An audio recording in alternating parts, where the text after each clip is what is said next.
If you have ever failed in your fat loss journey, then this video is for you. 90% लोग wait तो loose कर लेते हैं, but वो हमेशा वेट अपना रीगेन कर लेते हैं. उसका रीज़न फूड नहीं है.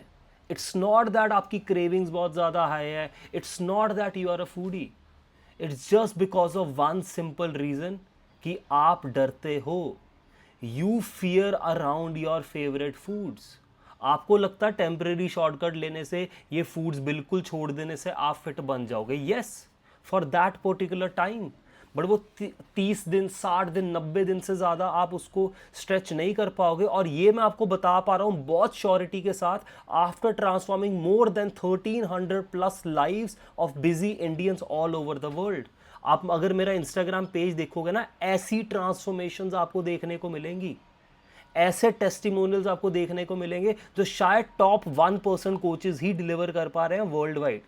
फिटनेस इंडस्ट्री में बहुत गंद पड़ गया है. और जो एडवाइस मैं आपको बताने वाला हूं अपने 6 साल के एक्सपीरियंस के साथ, this is the exact video which you need to save and watch till the end to get fit for the rest of your life. So आपको यह समझना है, साइकोलॉजी अराउंड फूड सबसे बड़ा काम करेगी आपको वेट लॉस करने में एंड उस वेट को कीप ऑफ रखने में. लाइक आपका वेट दोबारा रीगेन ना हो. तो आपको एक टर्म समझनी है, रिलेशनशिप विद फूड. तो आपको ये समझना है कि जो फूड है, आपको फर्स्ट ऑफ ऑल उसको लेबल नहीं करना है एज गुड और bad. Like desi ghee is not unhealthy और healthier compared to mustard oil. और आई वुड से घर का खाना इज नॉट गुड और बाहर का खाना इज नॉट बैड. आप इस सिनेरियो में जीते हो. आपको लगता है अच्छा बाहर का खाया तो गलत हो गया, घर का खाया तो बहुत अच्छा हो गया. Yes, at some context definitely घर का खाना या जो सो कॉल्ड नोशंस बने हुए हैं गुड और बैड को लेके, ये समहाउ कुछ कॉन्टेक्स्ट में ट्रू है. बट जब आप फैट लॉस के बारे में बात कर रहे हो और लॉन्ग टर्म सस्टेनेबिलिटी के बारे में बात कर रहे हो, आप सिर्फ गुड और बैड में उसको रिलाई नहीं कर सकते. कितने लोग मैंने देखे हैं जो घर का खाना खा के भी मोटे हैं और मोटे होते जा रहे हैं. तो क्या वो हेल्दी लाइफ जी रहे हैं? जो लोग ये बोलते हैं कि घर का खाओ, अच्छा खाओ, फिट हो जाओगे, क्या वो एक्चुअली में फिट है? तो फर्स्ट ऑफ ऑल गुड और बैड लेबल मत करो. Just know that for the rest of your life you are going to have some sort of cravings. हम बड़े हुए हैं यार खाना खा के, मैकडोनल्ड्स का बर्गर खा के, समोसे खा के, चाट खा के, बेलपूरी खा के, बटाटा पूरी खा के, गोलगप्पे खा के, आइसक्रीम्स खा के, फ्राइड फूड खा के.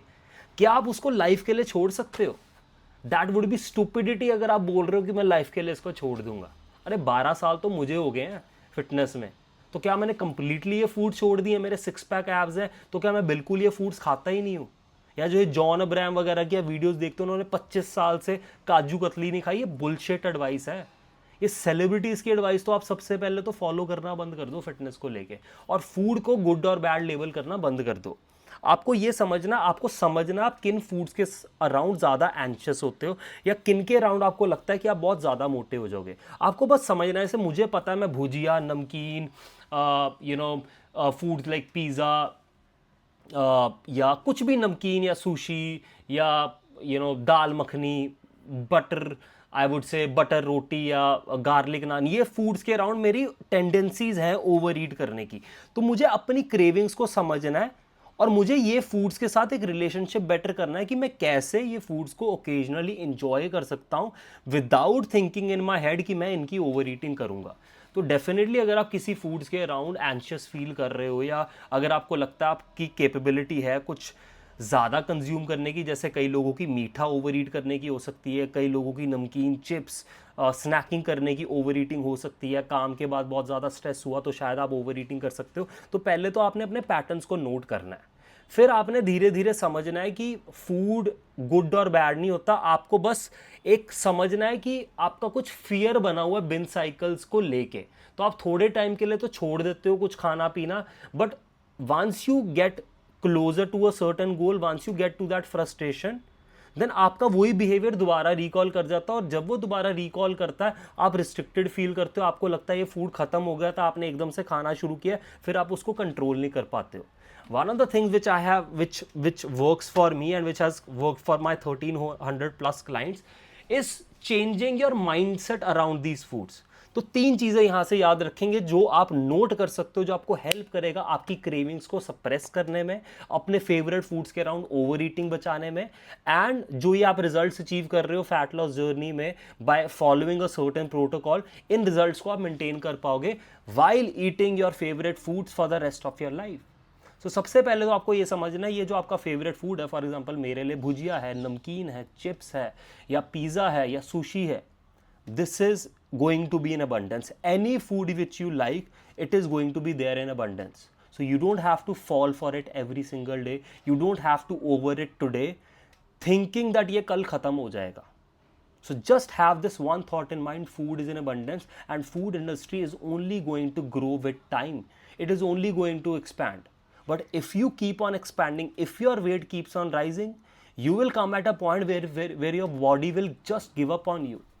जहाँ पे डैमेज इतना ज़्यादा हो जाएगा, फिर उसको कंट्रोल करना लाइक अनबिलीवेबल लगेगा आपको। तो आपको अभी ये चीज़ कंट्रोल करनी है, बिकॉज ये बॉडी अबंडेंस में नहीं है, ये कुछ सालों के लिए आपको मिली है। और अगर आप अपने प्राइम ईयर्स वेस्ट कर दोगे सिर्फ खाना खा के और अपनी हेल्थ को बर्बाद करके, देन आने वाले जिन ईयर्स में आपको एक्चुअली इंजॉय करना था अपनी फाइनेंशियल फ्रीडम या एक गुड हेल्थ, जहाँ पे आप घूम सकते हो, जहाँ पे आप ये बॉडी को यूटिलाइज कर सकते हो, आप कर नहीं पाओगे। फिर आप हेल्थ के बारे में सोचते रहोगे, ये जो बैड माइंडसेट आपने अडैप्ट कर लिया इसके बारे में सोचते रहोगे, जॉइंट पेन्स आपकी हो गई है, कॉन्फिडेंस नीचे चला गया, फिर टाइम नहीं मिलेगा। तो जस्ट नो, खाना पीना ही पूरी जिंदगी नहीं है। Food is there, is going to be in abundance and it is only going to grow. You can always come back to this favourite treat tomorrow as well. Second, आपको ये समझना है कि आपको फूड्स को कंप्लीटली रिस्ट्रिक्ट नहीं करना, rather you have to set limits, rather you have to choose कि अच्छा ये 3-4 फूड्स है जो मैं पर्टिकुलरली खाना भी चाहूँगा फैट लॉस फेज में। तो फॉर एग्जांपल, अगर मैं पिज़्ज़ा खाना चाहता हूँ, सुशी खाना चाहता हूँ, भुजिया खाना चाहता हूँ, या गोलगप्पे खाना चाहता हूँ, 4 फूड्स लेता हूँ, मैं फैट लॉस फेज में हूँ। तो ये नहीं है कि मैं रोज़ रोज़ मेरा मन कर रहा है तो मैं रोज़ रोज़ उसमें गिव इन कर रहा हूँ, बट मैं अपने को ये बोल रहा हूँ कि अच्छा, अगर पूरे हफ्ते में मैं 4 मील्स लेता हूँ पर डे, या आप मान के चलो आप 3 लेते हो इंक्लूडिंग योर स्नैक, वो कॉफ़ी नमकीन वाली मील डाल के कह रहा हूँ, तो आप ये देखो कि आपको 3 से 4 मील्स पर डे प्लान करनी है हफ्ते में 7 दिन। तो कितनी मील्स होगी? 4 के हिसाब से 28 मील्स होगी। 28 में से आपको कितनी क्रेविंग्स अपनी पूरी करनी है? मैं कहता हूँ 2 या 3 इंग्रेडिएंट्स चूज करो पर वीक। जैसे मैं इस हफ्ते सारे नहीं सोच लूँगा, समोसा भी खाना है, चाट भी खाना है, पूरी भी खानी है, परांठे भी खाने हैं, पिज़्ज़ा भी खाना है, फिर आप कभी नहीं सक्सीड हो पाओगे। आपको चूज करना है फूड अबंडेंस में, इस हफ्ते मेरा पर्टिकुलरली ये 2 चीज़ें खाने का मन है, मेरा हो गया पिज़्ज़ा या सुशी का। अब मैं प्लान करूंगा कि सैटरडे नाइट को मैं पिज़्ज़ा खाऊंगा, बट मेक श्योर करूंगा इससे पहले, ताकि मेरी ये फूड की ओवर ईटिंग ना हो, I will make sure that protein and vegetables comes first. तो अपनी फेवरेट ट्रीट से पहले प्री लोड स्ट्रैटेजी फॉलो करो। प्री लोड में 60 to 70% उस प्लेट में आपने पहले हेल्दी ईटिंग से शुरुआत करना है। फॉर एग्जांपल, अगर मैं एक रेस्टोरेंट में गया हूँ, पहले जाके मैं एक सैलड ऑर्डर करूँगा, फिर मैं वहाँ पे जाके से कुछ पनीर टिक्का मैंने ऑर्डर किया, पहले 15-20 मिनट मैंने ये खाया, साथ में कोई डाइट कोक ली, साथ में मैंने सूप पिया, मैंने अपने को फिल कर लिया। लोग जो खा रहे हैं खाने दो। एंड में मैंने कहा कि अब मेरे कार्ब्स रह गए हैं इस मील में, I will have 2 slices of pizza, I'll have 5 pieces of sushi, I'll have 1 desert जो मुझे खाना था, एक ब्राउनी आइसक्रीम साथ में। तो आपको ये देखना है कि 250 से 300 या 350 या 400 calories max, depending on your height and weight, आप उस ट्रीट को दे सकते हो हफ्ते में 1 से 2 दिन। अब अगर आप वो दे दोगे, आप रिस्ट्रिक्टेड भी फील नहीं करोगे, आपको ये भी नहीं लगेगा आप अपनी लाइफ नहीं जी रहे हो। While you are building that self control around that thought कि फूड अबंडेंस में ये कहीं नहीं जा रहा, इस हफ्ते मेरा ये खाने का मन था, मैंने यही खाया, एंड नेक्स्ट हफ्ते भी मुझे ये रिपीट करना है। तो चाहे आपका वेट लॉस गोल है चाहे नहीं है, ये सेल्फ कंट्रोल अगर आपका फूड के अराउंड आ जाएगा, ये थॉट प्रोसेस आ जाएगा that food is in abundance, it is not going anywhere, but I need to respect my body and my health is an active work which I am doing. तो आपको कुछ minimum standards अपने लिए देने हैं। For example, अगर मैं fat loss phase में हूँ, not more than 1 or 2 meals to my treats. अगर मैं फैट लॉस फेज में नहीं हूँ, अगर मेरा गोल है सिर्फ मेंटेन करना, तो शायद मैं 3 या 4 ट्रीट्स भी अपनी पूरी कर सकता हूँ, but I will always follow the strategy of pre loading कि वेजीज प्रोटीन फर्स्ट, और जो 20 से 30% मेरी जगह रहेगी वो मैं अपने ट्रीट्स को दूंगा। तो अगर फॉर एग्जांपल शाम को मैंने ऐसे गोलगप्पे या टिक्की या ये सब इम्पल्सिव होकर थोड़ा खा भी लिया, एग्जांपल लेता हूँ 400-500 कैलोरीज में, तो डिनर में मैं मेक श्योर कर सकता हूँ सिर्फ वेजीज और प्रोटीन के अराउंड मेरा डिनर हो, कार्ब्स में ना लूँ, बिकॉज आई विल अज्यूम मेरे कार्ब्स वो ट्रीट में कवर हो गए शाम वाले। Got it? तो आपको बस ये समझना है कि आपको फूड को थोड़ा बहुत बैलेंस करना है और सब कुछ एक ही दिन में नहीं खा लेना है।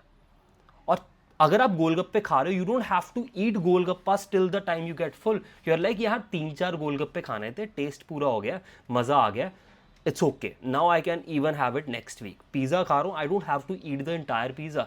2 स्लाइस खाए, अब मैं कहा यार मेरा अनहेल्दी का कोटा पूरा हो गया या मेरी ट्रीट का कोटा पूरा हो गया, now I need to nourish my body with something more filling and more healthy.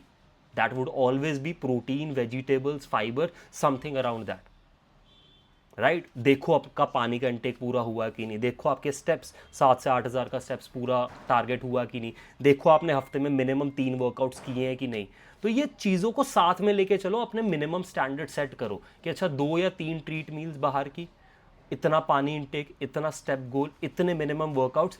चाहे आपका वेट लॉस गोल है, चाहे वेट लॉस गोल नहीं है, वेट लॉस में डेफिनेटली ये गोल्स आपके थोड़े हायर फ्रीक्वेंसी में होंगे, हायर स्टैंडर्ड में होंगे। और जब आपका वेट लॉस गोल नहीं भी है तो ड्रॉप कर दो। मैं कहता हूँ 5-6 हज़ार स्टेप्स करो, हफ्ते में 2 वर्कआउट करो, हफ्ते में 3 या 4 treat meals low, but make sure minimum standards बाकी जगह पे आपके बने हुए हैं ताकि ये प्रोग्रेस को आप मेंटेन भी कर पाओ। So this is the real definition of fitness and this is what it means that आपको अपने फेवरेट फूड्स के अराउंड फियर नहीं करना है, बस अपना साइकोलॉजी और रिलेशनशिप विद फूड डेवलप करना है। And if you need more help in developing your relationship with food, in understanding that how you can stay in peace around your favorite foods and how you can also with this thought reach your goal, and after that you also want to learn how to maintain your results here, then we specialize in that. We have helped over 1300 plus individuals all over the world lose 8 to 25 kgs and maintain it for life by working on the psychology around food. सो अगर आपको और information चाहिए, मेरे Instagram पे जाओ, train like अभिनव जैन में highlights देखो, काफ़ी टेस्टिमोनियल्स मिलेंगे। और अगर आपको लगता है आप रिलेट करते हो, वहीं पे जाके आप इंक्वायर करो। और अगर ये वीडियो पसंद आई तो किसी ऐसे फ्रेंड के साथ शेयर करो जो बार बार इस ट्रैप में रहता है, weight lose weight gain, weight lose weight gain. And comment में बताओ ये वीडियो कैसी लगी and were you able to relate with this और any counter questions which you have. Thank you.